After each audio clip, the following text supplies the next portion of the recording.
you could win.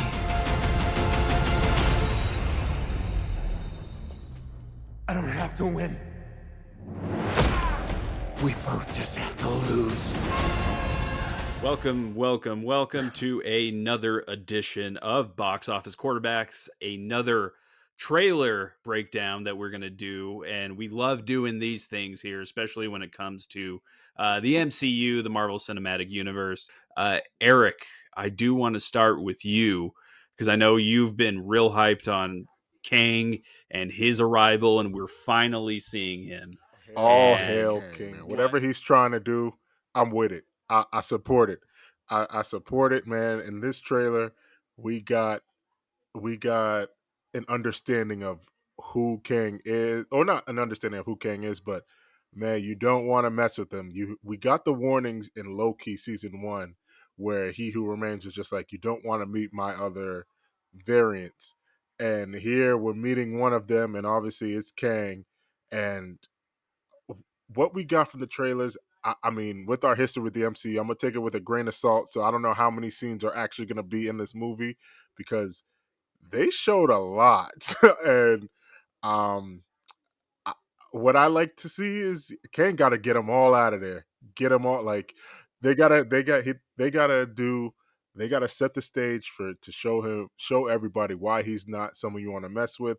Similar to what they did with Thanos in Infinity War, the first 10 minutes you realize, dang, Thanos mopped the floor with Thor, Loki, and the Hulk, blew up the ship. That's when you knew, like, okay, Thanos is a problem here. They gotta set the stage right. If they got rid of Janet and Hank in the first 15 minutes, I'm cool. That's like I said, he gotta show why he's the next big bad. And Totally, man. I'm kind of on the same boat as Eric. I want to see what Kang is going to do. Jonathan Majors really has just come so far as well, and like to hear his dialogue and how he's going to stack up to like all these other supervillains. I feel like he's going to deliver. I think he might really blow us out of the water. So from an entertainment perspective, hell yeah.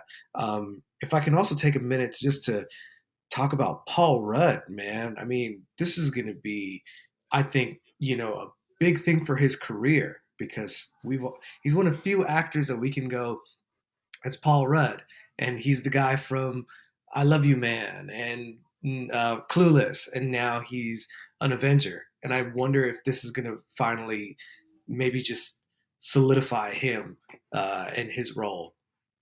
well, he is the first.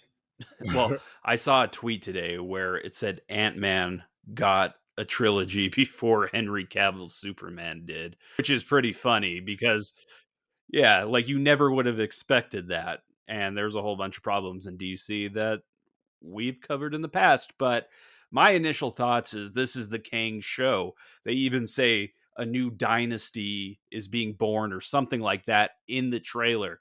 This is like Kang featuring Ant-Man. It's the equivalent of having like Jay-Z or Eminem on your track, but they take over the entire track and you just think of it as their song. That's kind of how I view this. It's the reason I'm excited for this movie because I've been reading up on Kang since it was announced that he is going to be the big bad of the multiverse saga. So I am super, super excited to see him. There's some other elements that I'm excited about as well. MODOK is one of them. I played the Avengers game, which is not great, but MODOK is in that. He's in it, but I thought it was interesting that they brought back Corey Stoll from the original Ant-Man, who played Yellow Jacket, and made him MODOK. I think it makes sense within the parameters of the MCU. Any other things non-Kang related that you guys liked from what you saw? piggyback Jeff on that one thing that you said about this being Kang's movie. I completely agree. It's kind of like what I was saying earlier. Infinity War was definitely a Thanos movie. Um, I think that this one, like you said, is definitely going to be a Kang movie. You can sense the fear in Janet when they had those clips of her saying like, "Hey, you can't trust him," things like that. When you talk about elements outside of Kang, I do have one, I guess, concern about just understanding what we got from the trailer is that Ant-Man just wants more time with Cassie, which I don't understand why he would, because what okay, yes, it's been 5 years or however long they're gonna say in this film, but it's just like you already saved the world. Like what more time do you need? Do you want to like see her 6th birthday or like what? I don't understand. Just because you missed a couple birthdays because you were an Avenger, I mean, He was also locked up too, Eric. Damn.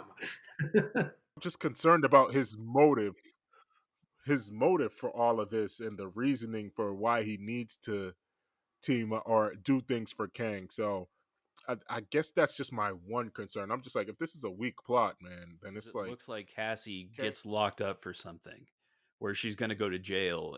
But is she going to, what did she do to get locked up that, like, did she kill somebody and she's going to jail for 30 years or something? Like, what happened to where he wants to go back in time and change things?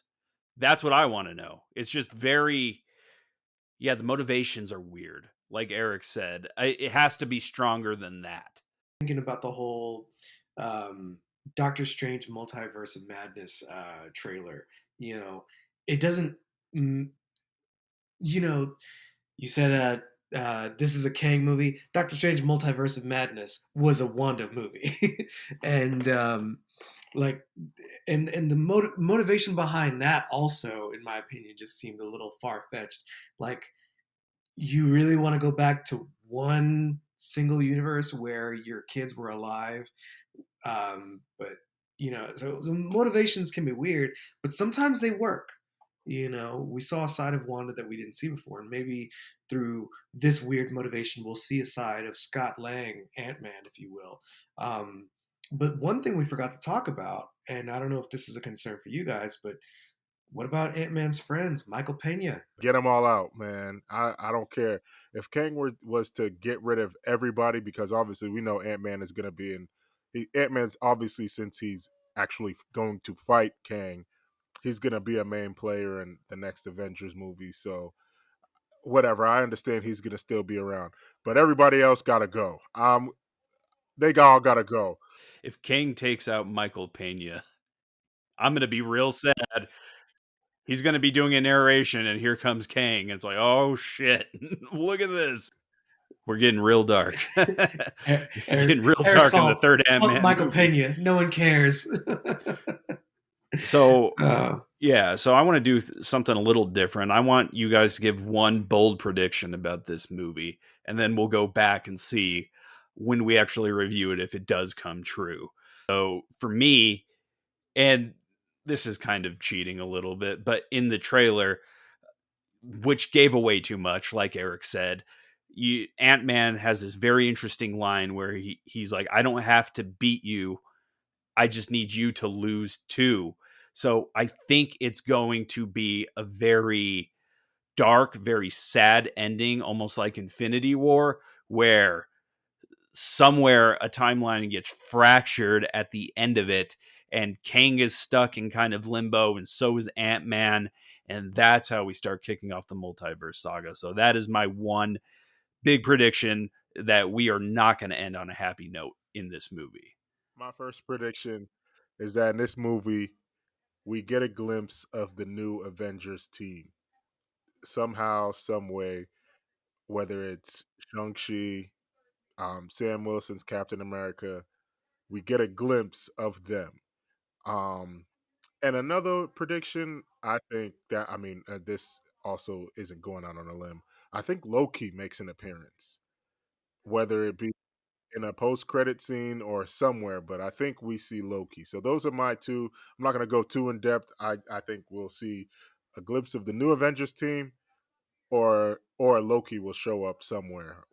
Because apparently I've been seeing online that there's supposed to be two post credit scenes, so we'll we'll see an appearance from Loki. I just predict that Ant-Man's going to have a much bigger role. I think, as we already said, in the Avengers subsequent Avengers movie uh, to come.